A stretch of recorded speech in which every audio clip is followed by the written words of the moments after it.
एक समय की बात है, बंगाल की खाड़ी के किनारे एक छोटे से शांत गांव में भैरव नाम का एक युवा लड़का रहता था।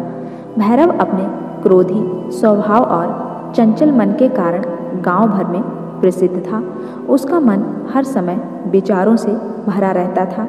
इस तूफान ने उसके मन को एकदम बेचैन कर दिया था। उसके जीवन से शांति मानो गायब हो गई थी और वह हमेशा अपने ही ख्यालों में खोया रहता था और तनावपूर्ण जीवन जी रहे हैं। उनके अशांत मन और क्रोध के कारण उनके परिवार के सदस्यों और गांव वालों से भी संबंध अच्छे नहीं थे, जिससे वह और भी अधिक अकेला और अपमानित महसूस करने लगा। वह और भी अधिक मानसिक तनाव की स्थिति में चला जाता है। एक समय की बात है, भैरव अपने गांव की गलियों में घूम रहा था। तभी उनकी मुलाकात एक महात्मा बुद्ध से हुई, जो एक पेड़ की छाया के नीचे ध्यान में बैठे थे। महात्मा बुद्ध के चेहरे से निर्मल शांति की आभा झलक रही थी। इस असीम शांति में भैरव महात्मा बुद्ध की ओर आकर्षित हुए।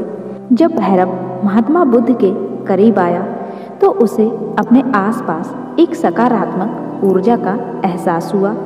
भैरव को एहसास हुआ कि इस असीम शांति और सकारात्मक ऊर्जा का स्रोत कहीं न कहीं महात्मा बुद्ध के भीतर ही था। इसलिए वह वहीं बैठकर उनकी आंखें खुलने का इंतजार करने लगा। थोड़ी देर बाद जब महात्मा बुद्ध की आंखें खुली तो उन्होंने एक युवा लड़के को अपने सामने बैठा पाया, जो बहुत तनावग्रस्त और नकारात्मक भावनाओं से भरा हुआ लग रहा था। भैरव में नकारात्मक ऊर्जा भरी हुई थी, तो भैरव ने महात्मा बुद्ध की ओर हसरत भरी निगाहों से देखा और बहुत विनम्रता से कहा, गुरुजी, मेरा मन बहुत अशांत है और मेरे मन के विचार मुझे खाए जा रहे हैं। मुझे एक पल के लिए भी शांति महसूस नहीं होती। क्या आप मुझे सिखा सकते हैं कि मैं अपने अशांत मन को कैसे शांत करूं? महात्मा बुद्ध ने भैरव की पीड़ा को समझते हुए करुण दृष्टि से देखा और कहा, मेरे प्यारे बच्चे, मैं तुम्हें एक कहानी सुनाना चाहता हूँ। इस कहानी में मानसिक शांति, खुशी के रहस्य छिपे हैं। क्या आप कहानी सुनना चाहोगे? भैरव ने हाँ में सिर हिलाया और पूरी एकाग्रता से कहानी सुनने को तैयार हो गया। आपके अंदर जिज्ञासा चरम पर थी। आपके अंदर नकारात्मक ऊर्जा है। बहुत समय पहले की बात है, एक नगर में शक्ति नाम का एक आदमी रहता था। बेहद शक्ति महत्वाकांक्षी व्यक्ति थे और उन्हें हर काम में लोगों से डेट की जरूरत पड़ती थी। यदि उसे किसी से असफलता और बुराई सुनने को मिलती है तो वह गहरी चिंता और तनाव में चला जाता है। उनका मानना था कि सफलता और भौतिक शक्तियाँ वांछित खुशी देंगी, लेकिन वह जितना सफलता और प्रशंसा के पीछे भागता था उतना ही मानसिक तनाव में डूबता जाता था। लेकिन अचानक शक्ति का सामना उस समय के मशहूर महात्मा बुद्ध से हो गया, जिसका नाम महाकौशल था। महाकौशल अपने शिष्यों को ध्यान की शिक्षा देते थे और वह स्वयं एक बहुत ही ध्यानमग्न और प्रबुद्ध व्यक्ति थे। महाकौशल की अद्भुत एकाग्रता से प्रभावित होकर शक्ति ने उनसे अपने भटकते मन को शांत करने का उपाय जानना चाहा। शक्ति ने कहा कि महंत हमेशा सफलता के पीछे भागते हैं और लगातार अधिक हासिल करने की कोशिश करते हैं, फिर भी मुझे कोई क्षणिक संतुष्टि या आत्मसंतुष्टि नहीं मिलती। इस निरंतर बेचैनी के बीच में मैं शांति कैसे पा सकता हूँ? महात्मा बुद्ध ने करुण दृष्टि से उसकी ओर देखा और उत्तर दिया, आपका मन एक अशांत नदी की तरह है जो हमेशा बहती और बहती ही रहती है, कभी भी अशांत नहीं रह सकता। इसलिए इस अशांत मन को शांत करने के लिए आपको अपने विचारों को बिना किसी रुकावट के जाने देने की कला सीखनी होगी। शक्ति को आश्चर्य हुआ और उसने पूछा कि मैं अपने विचारों को कैसे जानूं? आखिर मैं भी तो अपनी इच्छाओं और महत्वाकांक्षाओं से बंधा हुआ हूँ। यह सुनकर महात्मा बुद्ध मुस्कुरा दिए और कल्पना करें कि आपके हाथ में पानी का एक गिलास है। अब आप इसे जितनी देर तक पकड़ कर रखेंगे यह उतना ही भारी होता जाएगा, और अगर आप इसे काफ़ी देर तक पकड़े रहेंगे तो आपके हाथ में दर्द होने लगेगा।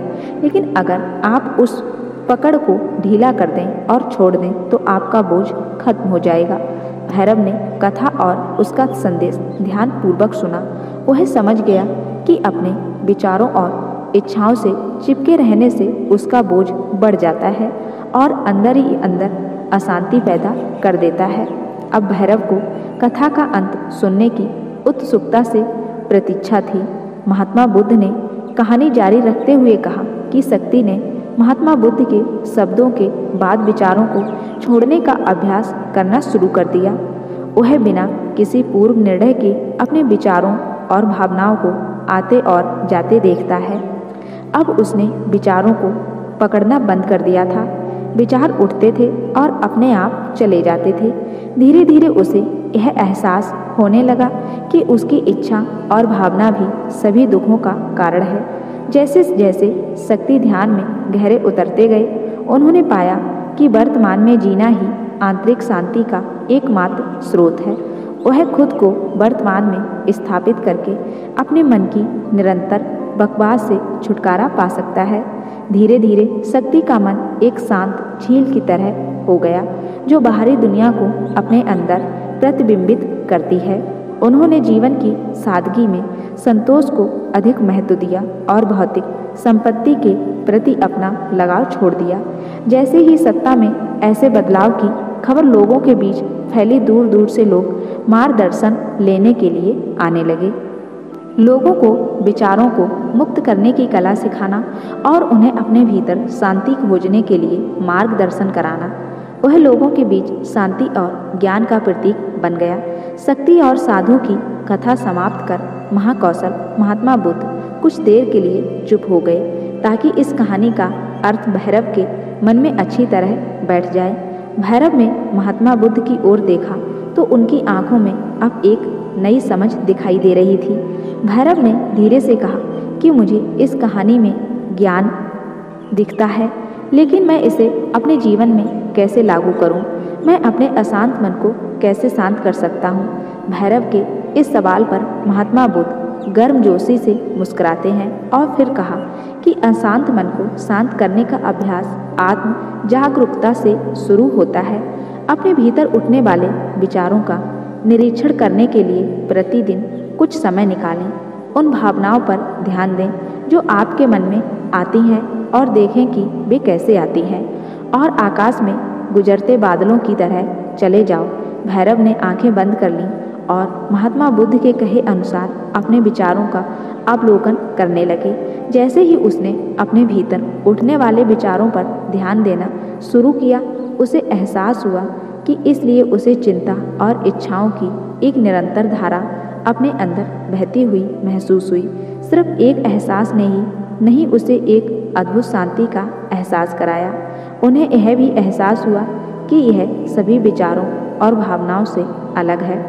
महात्मा बुद्ध ने आगे कहा कि जैसे शक्ति ने खुद को सभी मोह माया से अलग कर लिया था, अपने मन को अशांतकारी विचारों और भावनाओं से मुक्त करने का अभ्यास विकसित करें।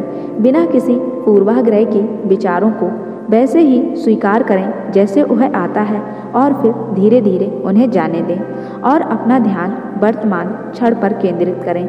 लेकिन भैरव ने टोकते हुए कहा कि क्या होगा अगर विचार और भावनाएं इतनी मजबूत हों कि वे बनी ही रहें और दिमाग से निकलने से इनकार कर दें। महात्मा बुद्ध ने भैरव की बात पर सहमति जताते हुए सिर हिलाया और कहा, ऐसे कई मौके आएंगे जब आपके मन में सवालों का बवंडर चल रहा होगा। जब आपका दिमाग आपकी बात ही नहीं सुनेगा तो ऐसे में आपको अपनी सांसों की ताकत पर विश्वास करना होगा। एक बार फिर भिक्षु ने भैरव से कहा, अपनी आंखें बंद करो और अपनी सांसों पर ध्यान केंद्रित करने के लिए अपने पेट को ऊपर उठता हुआ और मथता हुआ महसूस करो।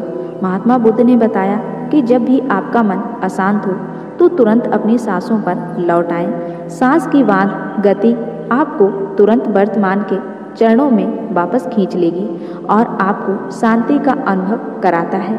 एक महात्मा बुद्ध के निर्देशानुसार आने और जाने वाली सांसों पर ध्यान केंद्रित करने का प्रयास किया। इस छोटे से व्यायाम से उन्हें मानसिक शांति का अनुभव हुआ। उसे याद आया कि उसकी सांसें हमेशा उसके साथ ही थी, जो उसे वर्तमान क्षण की याद दिलाती थी। आराम और शांति लाता है। भैरव के इस विकास को देखकर महात्मा बुद्ध बंद बंद मुस्कुराते हैं और बोले, मेरे प्रिय, बेचैन मन को शांत करना एक ऐसी साधना है जिसके लिए बहुत प्रयास और दृढ़ इच्छा शक्ति की आवश्यकता होती है, क्योंकि लगातार व्यायाम से मांसपेशियां मजबूत होती हैं। उसी तरह नियमित अभ्यास से मन भी शांत होता है। स्वीकृति में सिर हिलाते हुए एक महात्मा बुद्ध को ध्यान में देते हुए उन्होंने वादा किया कि आज से वह अपने अशांत मन को शांत कर सकेंगे और अपनी गैर शक्तियों को मुक्त कर सकेंगे और अपने भीतर शांति पाने के लिए इस यात्रा पर निकलने में सक्षम हो सकें। महात्मा बुद्ध ने भैरव के कंधे पर हाथ रखा और कहा कि मुझे आपकी क्षमता पर बहुत विश्वास है और आपको जल्दी ही अपनी आंतरिक शांति मिलेगी। लेकिन याद रखें कि यह आसान नहीं होगा, लेकिन अगर आप दृढ़ इच्छा शक्ति और खुले दिल से प्रयास करेंगे तो आप निश्चित रूप से वह टुकड़ा पा लेंगे जो आपके अंदर है। अब समय के साथ अभ्यास करते हुए भैरव को अपने अंदर शांति का अनुभव हुआ। जैसे जैसे समय बीतता गया, भैरव को ज्ञान और शांति का स्रोत कहा जाने लगा। ग्रामीण अपने अशांत मन को शांत करने के लिए भैरव के पास आते। महात्मा बुद्ध के शिक्षक आत्म जागरूकता की शक्ति को साझा करते और दूसरों को महात्मा बुद्ध को पढ़ाने में मदद करते और आंतरिक शांति पाने की शिक्षाओं को साझा करते। इसके साथ ही उन्होंने अपनी सांसों पर ध्यान देने और अपने विचारों को मुक्त करने की कला भी सिखाई। ऐसे निवासियों का विकास हुआ और उन्हें मन की अमूल्य शांति मिली। महात्मा बुद्ध की शिक्षाओं और भैरव द्वारा संचालित अभ्यास के माध्यम से विचारों को त्यागने और वर्तमान में जीने की कला दूर दूर तक फैल गई। उन्होंने कई लोगों की जिंदगी बदल दी और जैसे जैसे समय बीतता गया उनकी जिंदगी और भी बदलती गई। भैरव का शांत प्रभाव उसके गांव की सीमाओं से परे तक फैला हुआ था। आसपास के गांव और शहरों से लोग भैरव के परिवर्तन की कहानी सुनते हैं, उनसे सलाह लेने आते हैं। मन के बोझ तले दबे लोगों के लिए भैरव आशा की किरण बन गया। भैरव की शिक्षाएं केवल ध्यान और प्रवचन तक ही सीमित नहीं थी, बल्कि वह रोजमर्रा के काम जागरूकता के साथ करने पर ज़्यादा जोर देते थे। वह लोगों को अपनी भावनाओं के प्रति जागरूक रहने की याद दिलाते थे। इस बात पर ध्यान दें कि आप दिन भर में क्या कहते हैं और अपने आसपास होने वाली घटनाओं पर आप कैसे प्रतिक्रिया करते हैं। हर काम पूरी जागरूकता के साथ करें। जब आप खाएं तो प्रत्येक टुकड़े के स्वाद का आनंद लें। जब आप सूरज की रोशनी के सामने खड़े होते हैं तो उसकी गर्मी महसूस करते हैं। लोग क्या कहते हैं उसे ध्यान से सुनें और समझें। छोटे छोटे बदलावों से लोगों के जीवन में चमत्कारिक परिवर्तन आए। भैरव की शिक्षाओं से लोगों ने सीखा कि जीवन का आनंद वर्तमान में जीने में है। दोस्तों, मुझे आशा है कि आपने गौतम बुद्ध की इस कहानी से बहुत कुछ सीखा होगा।